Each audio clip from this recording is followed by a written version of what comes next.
ರೇವಣ್ಣ ಕುಟುಂಬಕ್ಕೆ ಒಂದರ ಮೇಲೆ ಒಂದರಂತೆ ಸಂಕಷ್ಟ ಎದುರಾಗ್ತಾ ಇದೆ. ರೇವಣ್ಣ ಜಾಮೀನು ಪ್ರಶ್ನಿಸಿ ಹೈಕೋರ್ಟ್ ಮೆಟ್ಟಿಲೇರಿದೆ ಎಸ್ಐಟಿ. ಜಾಮೀನು ರದ್ದು ಕೋರಿ ಹೈಕೋರ್ಟ್ಗೆ ಎಸ್ಐಟಿ ಅರ್ಜಿ ಸಲ್ಲಿಸಿದ್ದು ಎಚ್ಡಿ ರೇವಣ್ಣಗೆ ಜಾಮೀನು ನೀಡಿತ್ತು ಸೆಷನ್ಸ್ ಕೋರ್ಟ್. ಮೇ 31ಕ್ಕೆ ಎಸ್ಐಟಿ ಸಲ್ಲಿಸಿರುವ ಅರ್ಜಿ ವಿಚಾರಣೆ ಸಾಧ್ಯತೆ. ಜಾಮೀನು ರದ್ದಾದ್ರೆ ಮತ್ತೆ ಅರೆಸ್ಟ್ ಆಗ್ತಾರಾ ಎಚ್ಡಿ ರೇವಣ್ಣ?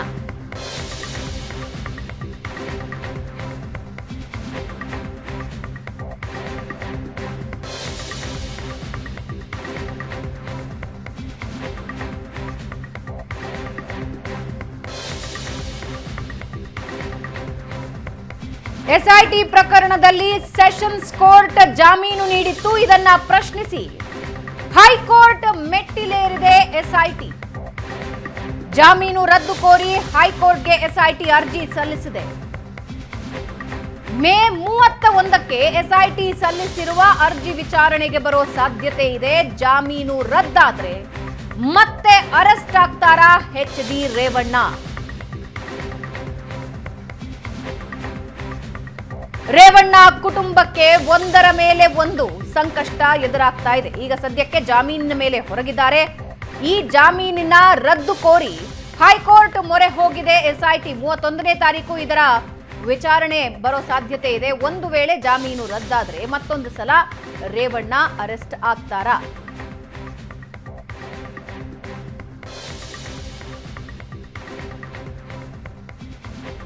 ಇವಾಗ ಏನಷ್ಟು ಡೀಟೇಲ್ಸ್ ಕೊಡ್ತಾರೆ ನಮ್ಮ ಪ್ರತಿನಿಧಿ ರಮೇಶ್ ಲೈವ್ ನಲ್ಲಿ ಜಾಯ್ನ್ ಆಗ್ತಾ ಇದ್ದಾರೆ. ರಮೇಶ್, ರೇವಣ್ಣ ಕುಟುಂಬಕ್ಕೆ ಒಂದರ ಮೇಲೆ ಒಂದು ಸಂಕಷ್ಟ. ಈಗ ಎಸ್ಐಟಿ ಹೈಕೋರ್ಟ್ ಮೊರೆ ಹೋಗಿದೆ. ಸಾಧ್ಯತೆಗಳೇನು? ಸೊ ಭವನ, ಏನು ರೇವಣ್ಣ ವಿರುದ್ಧ ಒಂದು ಕಿಡ್ನ್ಯಾಪ್ನ ಒಂದು ಪ್ರಮುಖವಾದಂಥ ಆರೋಪ ಕೇಳಿ ಬಂದಿತ್ತು. KR ನಗರ ಪೊಲೀಸ್ ಠಾಣಾ ವ್ಯಾಪ್ತಿಯಲ್ಲಿ ಒಬ್ಬ ಸಂತ್ರಸ್ತ ಮಹಿಳೆಯನ್ನ ರೇವಣ್ಣ ಮತ್ತು ತನ್ನ ಸಹಚರರ ಮೂಲಕ ಕಿಡ್ನ್ಯಾಪ್ ಮಾಡಿಸಿ ಎಲ್ಲ ಒಂದು ಕಡೆ ತನ್ನ ಮಗನ ವಿರುದ್ಧ ದೂರನ್ನ ನೀಡಬಾರ್ದು ಅನ್ನುವಂಥ ನಿಟ್ಟಿನಲ್ಲಿ ಒತ್ತಡವನ್ನು ಹಾಕ್ಸಿದ್ರು ಅನ್ನುವಂಥದ್ದು, ಜೊತೆಗೆ ಆಕೆಗೆ ಒಂದು ಕಿರುಕುಳವನ್ನು ಕೊಟ್ಟಿದ್ರು ಅನ್ನುವಂಥ ಒಂದು ಆರೋಪಕ್ಕೆ ಕೇಳಿ ಬಂದಿತ್ತು. ಇದಕ್ಕೆ ಸಂಬಂಧಪಟ್ಟಂತೆ SIT ಪ್ರಕರಣವನ್ನು ದಾಖಲು ಮಾಡಿಕೊಂಡು ಅವರ ವಿರುದ್ಧ ಅವ್ರನ್ನ ಅರೆಸ್ಟ್ ಮಾಡಿ, ನೋಟಿಸ್ ಮೇಲೆ ನೋಟಿಸ್ ಕೊಟ್ಟು ಮೇಲೆ ಅರೆಸ್ಟ್ ಮಾಡಿ ಅವ್ರನ್ನ ಜೈಲಿಗೆ ಕಳಿಸುವಂಥ ಕೆಲಸಗಳು ಕೂಡ ಆಗಿತ್ತು. ಆದರೆ ಈ ಒಂದು ಜಾಮೀನು ವಿಚಾರಣೆ ಸಂದರ್ಭದಲ್ಲಿ ಎಲ್ಲ ಒಂದು ಕಡೆ ಯಾವುದೇ ರೀತಿಯಾದ ಸಾಕ್ಷಿಗಳು ಇಲ್ಲ ಅನ್ನುವಂಥ ನಿಟ್ಟಿನಲ್ಲಿ ರೇವಣ್ಣ ಪರ ವಕೀಲರು ಕೋರ್ಟ್ನಲ್ಲಿ ಒಂದಷ್ಟು ಏನೋ ವಾದ ಮಾಡುವಲ್ಲಿ ಯಶಸ್ವಿಯಾಗಿದ್ದರು. ಮತ್ತು ಆ ಒಂದು ವಾದವನ್ನು ಆಲಿಸಿದಂಥ ಕೋರ್ಟ್ ಅವರಿಗೆ ಜಾಮೀನನ್ನು ಕೂಡ ನೀಡಿತ್ತು. ಸೊ ಈ ಸಂದರ್ಭದಲ್ಲಿ ಏನೋ SIT ಅಧಿಕಾರಿಗಳು ಇಲ್ಲ ಅವರ ರೇವಣ್ಣ ಅವರ ಆ ಸೂಚನೆ ಮೇರೆಗೇನೆ ಈ ಕಿಡ್ನಾಪ್ ನಡೆದಿತ್ತು ಅನ್ನುವಂಥದ್ದು, ಮತ್ತು ಇತರ ಆರೋಪಿಗಳಿದ್ದಾರೆ ಅವರೆಲ್ಲರೂ ಕೂಡ ರೇವಣ್ಣ ಅವರ ಸೂಚನೆ ಮೇರೆಗೆ ಈ ಒಂದು ಕಿಡ್ನಾಪ್ ನಡೆದಿತ್ತು ಅನ್ನುವಂಥ ನಿಟ್ಟಿನಲ್ಲಿ ಒಂದೇನೋ ಆರೋಪವನ್ನು ಮಾಡಿದರು. ಮತ್ತು ಈ ಸಂಬಂಧಪಟ್ಟಂತೆ ರೇವಣ್ಣ ಅವರು ತನ್ನ ಮಗನನ್ನ ರಕ್ಷಣೆ ಮಾಡಿಕೊಳ್ಳಿಕ್ಕೋಸ್ಕರ ಈ ರೀತಿಯಾಗಿ ಒಂದು ಕಿಡ್ನಾಪ್ ಅನ್ನ ಮಾಡಿಸಿದ್ದಾರೆ. ಮತ್ತೆ ಅದಕ್ಕೆ ನಮ್ಮ ಹತ್ರ ಎಲ್ಲ ಸಾಕ್ಷಿಗಳಿದೆ ಅನ್ನುವಂಥ ಒಂದಷ್ಟು ವಾದವನ್ನು ಮಾಡುವ ಮೂಲಕ ರೇವಣ್ಣ ಅವ್ರನ್ನ ಜೈಲಿನಲ್ಲೇ ಇರಿಸಬೇಕು ಅನ್ನುವಂಥ ಪ್ರಯತ್ನಗಳನ್ನು ಮಾಡಿದ್ರು. ಆದರೆ ಸೆಷನ್ಸ್ ಕೋರ್ಟ್ ಅಂದ್ರೆ 82ನೇ CCH ಕೋರ್ಟ್ ಏನಿದೆ, ಜನಪ್ರತಿನಿಧಿಗಳ ವಿಶೇಷ ನ್ಯಾಯಾಲಯ, ಆ ಒಂದು ನ್ಯಾಯಾಲಯ ರೇವಣ್ಣ ಅವರಿಗೆ ಜಾಮೀನನ್ನು ನೀಡಿ ಆದೇಶವನ್ನು ಮಾಡಿತ್ತು. ಇದೀಗ SIT ಮತ್ತೆ ಆ ಒಂದು ನಿರ್ಧಾರವನ್ನು ತೆಗೆದುಕೊಂಡಿರುವಂತಹದ್ದು, ಮತ್ತೆ ಆ ರೇವಣ್ಣ ಅವರಿಗೆ ಸಿಕ್ಕಿರುವಂತಹ ಜಾಮೀನನ್ನ ರದ್ದು ಮಾಡಬೇಕು ಅಂತೇಳಿ ಹೈಕೋರ್ಟ್ಗೆ ಒಂದು ಅರ್ಜಿಯನ್ನ ಸಲ್ಲಿಕೆ ಮಾಡಿರುವಂತದ್ದು. ಇವತ್ತು ಆ ಒಂದು ಅರ್ಜಿ ವಿಚಾರಣೆಗೆ ಬರಬೇಕಾಗಿರುವಂತದ್ದು. ಅಂದ್ರೆ ಈ ಸಂದರ್ಭದಲ್ಲಿ ಯಾಕೆಂದ್ರೆ ಸೆಷನ್ ಕೋರ್ಟ್ ಮುಂದೆ SIT ಪರ ವಕೀಲರು ಏನು ವಾದವನ್ನ ಮಂಡಿಸಿದ್ರು, ಆ ವಾದ ಎಲ್ಲ ಒಂದ್ ಕಡೆ ಕೋರ್ಟ್ ಪರಿಗಣಿಸಿರಲಿಲ್ಲ. ಅವರ ವಿರುದ್ಧ ಸಾಕ್ಷಿಗಳಿದೆ ಅನ್ನುವಂಥದ್ದಾಗಲಿ ಅದನ್ನು ಎಸ್ಟಾಬ್ಲಿಷ್ ಮಾಡುವಲ್ಲಿ ಸಫಲ ಆಗಿರಲಿಲ್ಲ SIT ಅಧಿಕಾರಿಗಳು. ಮತ್ತು ಅವರೇ ಕಿಡ್ನಾಪ್ ಮಾಡಿಸಿದ್ದಾರೆ ಅನ್ನುವಂಥದ್ದಾಗಲಿ, ಮತ್ತು ಅಥವಾ ಸಂತ್ರಸ್ತೆಯನ್ನು ಆಕೆ ಭೇಟಿ ಮಾಡಿದ್ದಾರೆ ಅನ್ನುವಂಥದ್ದಾಗಲಿ, ಅಥವಾ ಒತ್ತಡವನ್ನು ಮಾಡಿದ್ದಾರೆ ಅಂತೇಳಿ, ಮತ್ತು ಅದರಲ್ಲಿ 364A ಅನ್ನುವಂಥ ಸೆಕ್ಷನ್ ಏನಿದೆ, ಕಿಡ್ನಾಪ್ ಮತ್ತು ಅಬ್ಡಕ್ಷನ್ ಅಂದರೆ ಒತ್ತಾಯಪೂರ್ವಕವಾಗಿ ಮಹಿಳೆಯನ್ನು ತೆಗೆದುಕೊಂಡು ಹೋಗುವಂಥದ್ದು, ಆಕೆಗೆ ತೊಂದರೆ ಮಾಡುವಂಥದ್ದು, ಅಥವಾ ಏನಾದರೂ ಆಕೆಯ ಮೇಲೆ ಹಲ್ಲೆ ಮಾಡುವಂಥದ್ದು, ಜೀವ ಬೆದರಿಕೆ ಹಾಕುವಂಥದ್ದು ಸಂಬಂಧಪಟ್ಟಂತೆ ಯಾವುದೇ ರೀತಿಯಾದಂಥ ಸಾಕ್ಷಿಗಳು ಇಲ್ಲ ಅನ್ನುವಂಥ ನಿಟ್ಟಿನಲ್ಲಿ SIT ವಾದವನ್ನು ಮಾಡಿತ್ತು. ಸೊ ಅಂದರೆ ರೇವಣ್ಣ ಪರ ವಕೀಲರು ವಾದವನ್ನು ಮಾಡಿದ್ರು. ಆದರೆ ಅದಕ್ಕೆ ಸಂಬಂಧಪಟ್ಟಂತೆ ಸಾಕ್ಷಿಗಳು ಇದೆ ಅನ್ನುವಂಥದ್ದನ್ನು SIT ಹೇಳಿತ್ತು. ಆದರೆ ಅದನ್ನು ಕೋರ್ಟ್ಗೆ ನೀಡುವಲ್ಲಿ ಅವರು ಸಫಲ ಆಗಿರಲಿಲ್ಲ. ಆದರೆ ಈಗ ಹೈಕೋರ್ಟ್ ಮುಂದೆ ಈ ಒಂದು ಅರ್ಜಿಯನ್ನು ಏನು ಸಲ್ಲಿಕೆ ಮಾಡಿದೆ SIT, ಈ ಸಂದರ್ಭದಲ್ಲಿ ಹೈಕೋರ್ಟ್ನಲ್ಲಿ ಯಾವ ರೀತಿಯಾದ ಸಾಕ್ಷಿಗಳನ್ನು ನೀಡುತ್ತೆ, ಈ ರೇವಣ್ಣ ಅವರು ಏನು ಹೊರಗಡೆ ಇದ್ದರೆ ಕೇಸಿನ ತನಿಖೆಗೆ ಅಥವಾ ಬೇರೆ ಪ್ರಕರಣಗಳಿಗೆ ಯಾವ ರೀತಿ ಎಫೆಕ್ಟ್ ಆಗುತ್ತೆ, ಹಾಗಾಗಿ ಅವ್ರನ್ನ ವಾಪಸ್ ಜೈಲಿಗೆ ಕಳಿಸಬೇಕು ಅನ್ನೋ ನಿಟ್ಟಿನಲ್ಲಿ ಯಾವ ರೀತಿಯಾದ ವಾದವನ್ನು ಮಾಡ್ತಾರೆ ಅಂತದನ್ನ ಕಾದು ನೋಡಬೇಕಾಗಿರುವಂಥದ್ದು. ಅಥವಾ ಇನ್ನು ಒಂದೆರಡು ದಿನಗಳಲ್ಲಿ ಹೈಕೋರ್ಟ್ನ ಏಕಸದಸ್ಯ ಪೀಠದ ಮುಂದೆ ಈ ಅರ್ಜಿ ವಿಚಾರಣೆಗೆ ಬರುವಂತಹ ಸಾಧ್ಯತೆಗಳಿದೆ. ಭವನ, ರಮೇಶ್, ವಾಪಸ್ ಬರ್ತೀನಿ. ರೇವಣ್ಣಗೆ ಕಾನೂನು ಕುಣಿಕೆ ಬಿಗಿ ಮಾಡೋದಕ್ಕೆ SIT ಪ್ಲಾನ್ ಮಾಡಿಕೊಂಡಿದೆ. ಕಾನೂನು ಕುಣಿಕೆಯಿಂದಲೇ ಬಚಾವಾಗೋದಕ್ಕೆ ರೇವಣ್ಣ ಪ್ರತಿತಂತ್ರ ಹಿಡಿತಾ ಇದ್ದಾರೆ. ಎರಡೂ ಪ್ರಕರಣ ರದ್ದು ಮಾಡುವಂತೆ ಹೈಕೋರ್ಟ್ಗೆ ರೇವಣ್ಣ ಅರ್ಜಿ. ತಮ್ಮ ಮೇಲಿನ ಎಫ್ಐಆರ್ ರದ್ದು ಮಾಡುವಂತೆ ಹೈಕೋರ್ಟ್ಗೆ ಮನವಿ. ಪ್ರಕರಣದಲ್ಲಿ ಹುರುಳೇ ಇಲ್ಲ, ರಾಜಕೀಯ ಪ್ರೇರಿತ ಕೇಸ್ ಅಂತ ಅರ್ಜಿ. ಹೊಳೆನರಸೀಪುರ ಮತ್ತು ಕೆಆರ್ ನಗರ ಕೇಸ್ ರದ್ದು ಮಾಡೋದಕ್ಕೆ ಮನವಿ. ಎರಡೂ ಕೇಸ್ನಲ್ಲಿ ಮಾಜಿ ಸಚಿವ ಎಚ್.ಡಿ. ರೇವಣ್ಣ ಆರೋಪಿ ನಂಬರ್ 1. ಎರಡು ಪ್ರಕರಣದಲ್ಲೂ ಜಾಮೀನು ಪಡೆದಿದ್ದಾರೆ ಎಚ್.ಡಿ. ರೇವಣ್ಣ. ಈಗ ಎರಡು ಕೇಸ್ಗಳಿಂದಲೇ ಖುಲಾಸೆಯಾಗಿಸೋದಕ್ಕೆ ಅರ್ಜಿ ಸಲ್ಲಿಕೆ ಮಾಡಿದ್ದಾರೆ. ಮತ್ತೊಂದು ಸಲ ಸಂಪರ್ಕದಲ್ಲಿದ್ದಾರೆ ರಮೇಶ್, ಒಂದು ಕಡೆ ಎಸ್ಐಟಿ ಜಾಮೀನು ರದ್ದು ಕೋರಿ ಹೈಕೋರ್ಟ್ ಮೊರೆ ಹೋಗಿದೆ, ಮತ್ತೊಂದು ಕಡೆ ಕೇಸನ್ನೇ ಖುಲಾಸೆಗೊಳಿಸೋದಕ್ಕೆ ರೇವಣ್ಣ ಮುಂದಾಗ್ತಾ ಇದ್ದಾರೆ. ಅಂದ್ರೆ ನ್ಯಾಯಾಲಯದ ಮೊರೆ ಹೋಗ್ತಾ ಇದ್ದಾರೆ. ನ್ಯಾಯಾಲಯದ ಮುಂದೆ ಅವರು ವಾದ ಮಂಡಿಸೋದಕ್ಕೆ ಇಡ್ತಾ ಇರುವಂತಹ ಸಾಕ್ಷಿಗಳೇನು ಅಥವಾ ವಾದ ಏನು? ಭವನ ಅಂದರೆ ರೇವಣ್ಣ ಅವ್ರನ್ನ ಮತ್ತೆ ಜೈಲಿಗೆ ಕಳಿಸ್ಬೇಕು, ಬೇಲ್ ಸಿಕ್ಕಿದ್ರು ಕೂಡ ಜೈಲಿಗೆ ಕಳಿಸ್ಬೇಕು ಅನ್ನೋ ಪ್ರಯತ್ನಗಳನ್ನ ಒಂದು ಕಡೆ SIT ಮಾಡ್ತಾ ಇದೆ. ಅಲ್ಲಿ ಒಂದು ಕಡೆ ಸರ್ಕಾರದ ಸೂಚನೆಯ ಮೇರೆಗೆ ಅಧಿಕಾರಿಗಳು ಕೆಲಸ ಇದ್ದಾರಾ ಅನ್ನುವಂಥ ಒಂದಿಷ್ಟು ಅನುಮಾನಗಳಿರುವಂಥದ್ದು. ಅದೇ ನಿಟ್ಟಿನಲ್ಲಿ ಕೆಲಸಗಳಾಗ್ತಾ ಇದೆ. ಈ ಮಧ್ಯೆ ಏನೋ ರೇವಣ್ಣ ಅವರು ತಮ್ಮ ವಿರುದ್ಧ ದಾಖಲಾಗಿರುವಂಥ 2 FIRಗಳನ್ನು ರದ್ದು ಮಾಡಬೇಕು ಅಂತೇಳಿ ಒಂದು ಅರ್ಜಿಯನ್ನು ಸಲ್ಲಿಸಿರುವಂಥದ್ದು. ಅದರಲ್ಲಿ ವಿಶೇಷವಾಗಿ ಅಂದರೆ ಹೊಳೆನರಸೀಪುರ ಟೌನ್ ಪೊಲೀಸ್ ಸ್ಟೇಷನ್ನಲ್ಲಿ ದಾಖಲಾಗಿರುವಂಥ 354A ಸೆಕ್ಷನ್ ಆಗಿತ್ತು. ಮತ್ತು ಆ ಒಂದು FIRಗೆ ಈಗಾಗಲೇ 376 ಆಡ್ ಮಾಡಿ SIT ಅಧಿಕಾರಿಗಳು ತನಿಖೆಯನ್ನು ಮಾಡ್ತಿದ್ದಾರೆ. ಆ ಒಂದು 376 ಏನೋ ಸೆಕ್ಷನ್ ಏನಿದೆ ಅದು ಕೇವಲ ಪ್ರಜ್ವಲ್ ಮೇಲೆ ಅಥವಾ ರೇವಣ್ಣ ಅವ್ರ ಮೇಲೆಯೂ ಕೂಡ ಆರೋಪಗಳಿದೆಯಾ ಅನ್ನುವಂಥದ್ದು ತನಿಖಾ ಹಂತದಲ್ಲಿ ಗೊತ್ತಾಗುತ್ತೆ.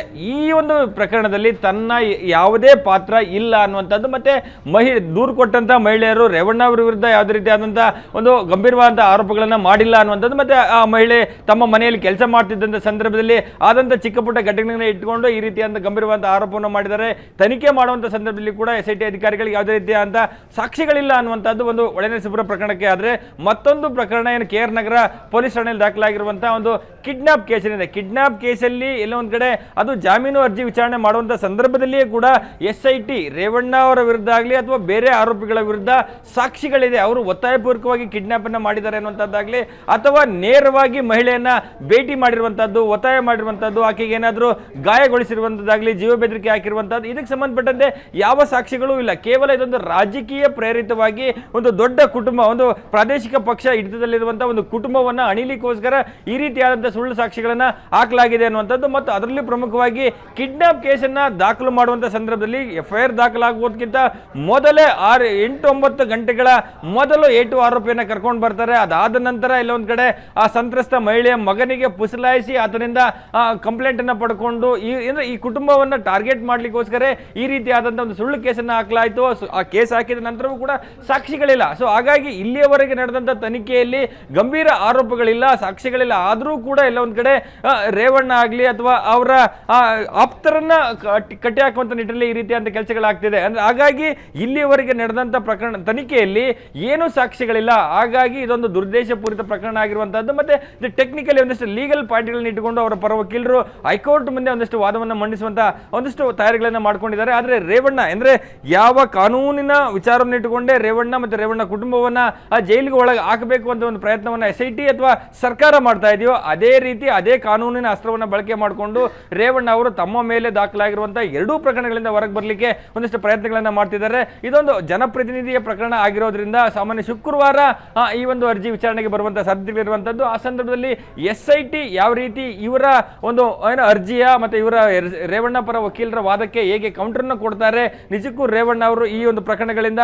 ಹೈಕೋರ್ಟ್ ನಲ್ಲಿ ಅಂದ್ರೆ CRPC 482 ಅಡಿಯಲ್ಲಿ ಅವರ ಏನು ಪ್ರಕರಣವನ್ನ ಆಗುತ್ತಾ ಅಥವಾ ಆಗೋದಿಲ್ವಾ ಅನ್ನುವಂಥದ್ದು ತನಿಖೆ ಅಂದ್ರೆ ವಿಚಾರಣೆ ನಡೆದಂತ ನಂತರವೇ ಗೊತ್ತಾಗಬೇಕಾಗಿರುವಂತದ್ದು. ಭವನ ರೈಟ್ ರಮೇಶ್, ವಾಪಸ್ ಬರ್ತೀನಿ. ರೇವಣ್ಣ ಬಳಿಕ ಈಗ ಪತ್ನಿ ಭವಾನಿಗೂ ಶುರುವಾಗಿದೆ ಬಂಧನದ ಭೀತಿ. ಸಂತ್ರಸ್ತೆ ಕಿಡ್ನಾಪ್ ಕೇಸ್ನಲ್ಲಿ ನಿರೀಕ್ಷಣಾ ಜಾಮೀನಿಗೆ ಅರ್ಜಿ. ಭವಾನಿ ರೇವಣ್ಣ ಅರ್ಜಿ ವಿಚಾರಣೆ ನಾಳೆಗೆ ಮುಂದೂಡಿಕೆಯಾಗಿದೆ. ಅರ್ಜಿ ವಿಚಾರಣೆಯನ್ನ ಸೆಷನ್ಸ್ ಕೋರ್ಟ್ ಮುಂದೂಡಿದೆ. ಮಧ್ಯಂತರ ಜಾಮೀನು ಕೊಡಿ ಅಂತ ಅರ್ಜಿ ಸಲ್ಲಿಸಿದ್ರು. ಅರ್ಜಿಗೆ ಆಕ್ಷೇಪಣೆ ಸಲ್ಲಿಸೋದಕ್ಕೆ ಕಾಲಾವಕಾಶ ಕೋರಿತ್ತು SIT ಮನವಿ ಪುರಸ್ಕರಿಸಿ ವಿಚಾರಣೆಯನ್ನ ಮುಂದೂಡಿಕೆ ಮಾಡಿದೆ. ನಾಳೆ ನಿರ್ಧಾರವಾಗುತ್ತೆ ಭವಾನಿ ಜಾಮೀನು ಭವಿಷ್ಯ. ಸಂತ್ರಸ್ತೆ ಕಿಡ್ನಾಪ್ ಕೇಸ್ನಲ್ಲೇ ರೇವಣ್ಣ ಅರೆಸ್ಟ್ ಆಗಿದ್ರು, ಜಾಮೀನಿನ ಮೇಲೆ ಹೊರಗೆ ಬಂದಿದ್ದಾರೆ. ಆ ಜಾಮೀನು ರದ್ದು ಕೋರಿ SIT ಈಗ ಹೈಕೋರ್ಟ್ ಮೊರೆ ಹೋಗ್ತಾ ಇದೆ. ಈ ಕೇಸ್ಗಳಿಂದಲೇ ಖುಲಾಸೆ ಮಾಡಿ ಅಂತ ರೇವಣ್ಣ ಒಂದು ಕಡೆ ಹೈಕೋರ್ಟ್ ಮೊರೆ ಹೋಗ್ತಾ ಇದ್ದಾರೆ. ಈ ಎಲ್ಲದರ ನಡುವೆ ಭವಾನಿ ರೇವಣ್ಣಗೆ ನಿರೀಕ್ಷಣಾ ಜಾಮೀನು ಸಿಗತ್ತಾ ಅನ್ನೋದು ಸದ್ಯದ ಪ್ರಶ್ನೆ.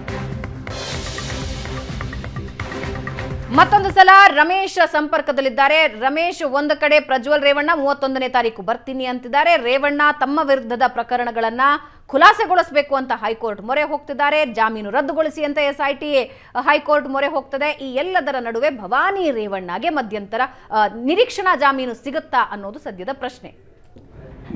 ಭವಾನಿ ರೇವಣ್ಣ ಅವ್ರಿಗೂ ಕೂಡ ಕಿಡ್ನಾಪ್ ಪ್ರಕರಣ ಎಲ್ಲ ಒಂದು ಕಡೆ ಇದು ಸುತ್ತಕೊಳ್ಳುತ್ತಾ ಅನ್ನುವಂಥ ಒಂದಷ್ಟು ಏನೋ ಆತಂಕ ಎದುರಾಗಿರುವಂತಹದ್ದು. ಅಂದರೆ ಭವಾನಿ ರೇವಣ್ಣ ಅವರು ಹೇಳಿ ಕಳಿಸಿದ್ರು ಅನ್ನುವಂಥ ಕಾರಣಕ್ಕಾಗಿ ಏಪ್ರಿಲ್ 21ನೇ ತಾರೀಕು ಇದೇ ಸಂತ್ರಸ್ತ ಮಹಿಳೆಯನ್ನ ಸತೀಶ್ ಬಾಬಣ್ಣ ಅನ್ನೋರು ಕರ್ಕೊಂಡು ಬರ್ತಾರೆ. ಕರ್ಕೊಂಡು ಬಂದು ಸುಮಾರು ಒಂದು 3-4 ದಿನಗಳ ಕಾಲ ತಮ್ಮ ಬಳಿ ಇಟ್ಕೊಳ್ತಾರೆ. ಅದಾದ ನಂತರ ಎಲೆಕ್ಷನ್ ದಿನ ವಾಪಸ್ ಕಳಿಸ್ತಾರೆ. ಸೊ ಇಲ್ಲಿ ಮತ್ತೆ ಇದರ ಜೊತೆಗೆ ಅಂದರೆ ಈ ಕಿಡ್ನಾಪ್ ಅನ್ನ ಮಾಡಲಾಗಿರುವಂತಹ ಏನು ಸತೀಶ್ ಬಾಬಣ್ಣ ಅಂದ್ರೆ ಮನೆಯಿಂದ ಕರ್ಕೊಂಡು ಬಂದ ಸತೀಶ್ ಬಾಬಣ್ಣ ಕೂಡ ಭವಾನಿ ರೇವಣ್ಣ ಅವರ ಸಂಬಂಧಿ ಅನ್ನುವಂಥದ್ದು. ಮತ್ತೆ ಹೀಗಾಗಿ ಬೇರೆ ಅಂದ್ರೆ ಆರೋಪಿಗಳು ಇದುವರೆಗೆ ಒಟ್ಟು ರೇವಣ್ಣ ಸೇರಿ 7 ಜನ ಆರೋಪಿಗಳು ಈ ಕೇಸ್ನಲ್ಲಿ ಅರೆಸ್ಟ್ ಆಗಿದ್ದಾರೆ. ಅವರ ಕೊಟ್ಟಂತ ಹೇಳಿಕೆಗಳನ್ನು ಆಧರಿಸಿ ಭವಾನಿ ರೇವಣ್ಣ ಅವರಿಗೂ ಈ ಒಂದು ಪ್ರಕರಣ ಸುತ್ತಿಕೊಳ್ಳಬಹುದು. ಸೊ ನೋಟಿಸ್ ಕೊಟ್ಟು ತಮ್ಮನ್ನು ವಿಚಾರಣೆಗೆ ಕರಿಬಹುದು ಅನ್ನುವಂಥ ನಿಟ್ಟಿನಲ್ಲಿ ಭವಾನಿ ರೇವಣ್ಣ ಅವರು ನಿನ್ನೆ ಒಂದು ಅರ್ಜಿಯನ್ನು ಸಲ್ಲಿಸಿದ್ರು ಬೆಂಗಳೂರಿನ ಸೆಷನ್ ಕೋರ್ಟ್ ಮುಂದೆ. ಇವತ್ತು ಬೆಳಿಗ್ಗೆ ವಿಚಾರಣೆಗೆ ಬರುತ್ತೆ. ವಿಚಾರಣೆಗೆ ಬಂದಂತ ಸಂದರ್ಭದಲ್ಲಿ SIT ಪರ ವಕೀಲರು ತಮಗೆ ಆಕ್ಷೇಪಣೆಯನ್ನು ಸಲ್ಲಿಸಲಿಕ್ಕೆ ಸಮಯಾವಕಾಶ ಬೇಕು ಅಂತೇಳಿ ಮನವಿಯನ್ನು ಮಾಡ್ತಾರೆ. ಇಂಥ ಸಂದರ್ಭದಲ್ಲಿ ಭವಾನಿ ರೇವಣ್ಣ ಪರ ವಕೀಲರು ಕೂಡ SIT ಅಧಿಕಾರಿಗಳು ವಿಚಾರಣೆಗೆ ಕರೆದು ತಕ್ಷಣಕ್ಕೆ ಅರೆಸ್ಟ್ ಮಾಡುವಂತ ಸಾಧ್ಯತೆಗಳಿದೆ. ಹಾಗಾಗಿ ಮಧ್ಯಂತರ ಜಾಮೀನನ್ನು ಕೊಡಬೇಕು ಅಂತ ಹೇಳಿ ಮನವಿಯನ್ನ ಮಾಡ್ತಾರೆ. ಆದ್ರೆ ಮಧ್ಯಂತರ ಜಾಮೀನು ಕೊಡ್ಲಿಕ್ಕೆ ಅಂದ್ರೆ ಸೆಷನ್ ಕೋರ್ಟ್ ಒಂದು ನಿರಾಕರಣೆ ಮಾಡುತ್ತೆ. ಜೊತೆಗೆ ಇವತ್ತು ಮಧ್ಯಾಹ್ನವೇ ಒಂದು ಆಕ್ಷೇಪಣೆಯನ್ನು ಸಲ್ಲಿಸಿ ಅಂತೇಳಿ SIT ಪರ ವಕೀಲರಿಗೆ ಸೂಚನೆಯನ್ನು ಕೊಡುವ ಮೂಲಕ ಮತ್ತೆ ಮಧ್ಯಾಹ್ನ ವಿಚಾರಣೆಗೆ ಬರ್ತಾರೆ. ವಿಚಾರಣೆಗೆ ಬಂದಂತ ಸಂದರ್ಭದಲ್ಲಿ ಕೂಡ SIT ಅಧಿಕಾರಿಗಳು ಮತ್ತೆ ತನಿಖಾಧಿಕಾರಿಗಳು ನಮಗೆ ಸಿಕ್ಕಿಲ್ಲ, ಹಾಗಾಗಿ ಸಮಯಾವಕಾಶ ಬೇಕು ಅಂತೇಳಿ ಕೇಳಿದ್ರಿಂದ ಆ ಸಂದರ್ಭದಲ್ಲಿ ಕೂಡ ಭವಾನಿ ರೇವಣ್ಣ ಪರ ವಕೀಲರು ಮಧ್ಯಂತರ ಜಾಮೀನನ್ನು ಕೊಡಲೇಬೇಕು, ಯಾವುದೇ ಸಂದರ್ಭದಲ್ಲಿ ವಿಚಾರಣೆಗೆ ಕರೆದು ಅರೆಸ್ಟ್ ಮಾಡುವಂತ ಸಾಧ್ಯತೆಗಳಿದೆ. ಯಾಕೆಂದ್ರೆ ಈ ಪ್ರಕರಣದಲ್ಲಿ ಆರೋಪಿಗಳ ಸಂಖ್ಯೆ ಹೆಚ್ಚುತ್ತಾನೆ ಇದೆ. ಆರೋಪಿ ನಂಬರ್ 7 ಅಂದ್ರೆ ರಾಜಗೋಪಾಲ್ ಅನ್ನೋಂಥವ್ರನ್ನು ಕೂಡ ಅರೆಸ್ಟ್ ಮಾಡಲಾಗಿರುವಂತದ್ದು. ಹಾಗಾಗಿ ತಕ್ಷಣಕ್ಕೆ ನಮಗೆ ರಿಲೀಫ್ ಬೇಕು, ಒಂದು ಪ್ರೊಟೆಕ್ಷನ್, ಲೀಗಲ್ ಪ್ರೊಟೆಕ್ಷನ್ ಬೇಕು ಅಂತೇಳಿ ಮನವಿಯನ್ನ ಮಾಡ್ತಾರೆ. ಆದ್ರೆ ಕೋರ್ಟ್ ಅವರ ಮನವಿಯನ್ನ ಸ್ವೀಕರಿಸೋದಿಲ್ಲ. ನಾಳೆ ಬೆಳಿಗ್ಗೆ ಮತ್ತೆ ವಿಚಾರಣೆಯನ್ನ ಕೈಗೆತ್ತಿಕೊಳ್ಳೋಣ ಅಂತೇಳಿ ಅಂದ್ರೆ ವಿಚಾರಣೆಯನ್ನ ಮುಂದೂಡಿರುವಂತದ್ದು. ಅಂದ್ರೆ ಈ ಪ್ರಕರಣದಲ್ಲಿ ಎಲ್ಲ ಒಂದ್ ಕಡೆ ರೇವಣ್ಣ ಈಗಾಗಲೇ ಜೈಲಿಗೆ ಹೋಗಿ ಬಂದಿದ್ದಾರೆ. ಮತ್ತೆ ಭವಾನಿ ರೇವಣ್ಣ ಅವರ ಆಪ್ತರು ಮತ್ತೆ ಸಂಬಂಧಿ ಕೂಡ ಜೈಲಿಗೆ ಹೋಗಿರುವಂತದ್ದು. ಸೊ ಈ ಒಂದು ಕಿಡ್ನಾಪ್ ನಲ್ಲಿ ಭವಾನಿ ರೇವಣ್ಣ ಅವರ ಕೈವಾಡವೂ ಕೂಡ ಇದೆ, ಅವರ ಸೂಚನೆ ಕೂಡ ಇದೆ ಅನ್ನುವಂಥದ್ದು ತನಿಖಾ ಹಂತದಲ್ಲಿ ಗೊತ್ತಾಗಿರೋದ್ರಿಂದ ಅವರಿಗೂ ಕೂಡ ನೋಟಿಸ್ ಕೊಟ್ಟು ಮತ್ತೆ ವಿಚಾರಣೆಗೆ ಕರೆದಂತ ಸಂದರ್ಭದಲ್ಲಿ ಅರೆಸ್ಟ್ ಆಗ್ತೀನಿ ಅನ್ನುವಂಥ ಭಯ ಶುರುವಾಗಿದೆ. ಹಾಗಾಗಿ ಸೆಷನ್ ಕೋರ್ಟ್ ಮುಂದೆ ಅರ್ಜಿಯನ್ನು ಸಲ್ಲಿಸಿದ್ದಾರೆ. ಇವತ್ತು ವಿಚಾರಣೆ ನಡೆದರೂ ಕೂಡ ಅಂತ ಸಂಪೂರ್ಣವಾದಂಥ ವಿಚಾರಣೆ ಮುಕ್ತಾಯ ಆಗದೇ ಇರೋದ್ರಿಂದ ನಾಳೆಗೆ ಮುಂದೂಡಿಕೆ ಆಗಿರುವಂಥದ್ದು. ನಾಳೆ ಏನು SIT ಪರ ವಕೀಲರು ಭವಾನಿ ರೇವಣ್ಣ ಅವರ ವಿರುದ್ಧ ಇರುವಂತಹ ಸಾಕ್ಷಿಗಳಾಗಲಿ ಅಥವಾ ಅವ್ರನ್ನ ಅರೆಸ್ಟ್ ಮಾಡುವಂತಹ ಸಾಧ್ಯತೆಗಳ ಬಗ್ಗೆ ಏನು ವಾದವನ್ನು ಮಂಡಿಸ್ತಾರೆ ಅನ್ನೋಂಥದ್ದು ಕುತೂಹಲ ಮೂಡಿರುವಂತದ್ದು. ನಾಳೆ ಬೆಳಿಗ್ಗೆ 11 ಗಂಟೆಗೆ ಈ ವಿಚಾರಣೆ ಮತ್ತೆ ಕೋರ್ಟ್ ಮುಂದೆ ಬರಲಿದೆ. ಭವನ, ಧನ್ಯವಾದ ರಮೇಶ್ ನಿಮ್ಮೆಲ್ಲ ಮಾಹಿತಿಗೆ.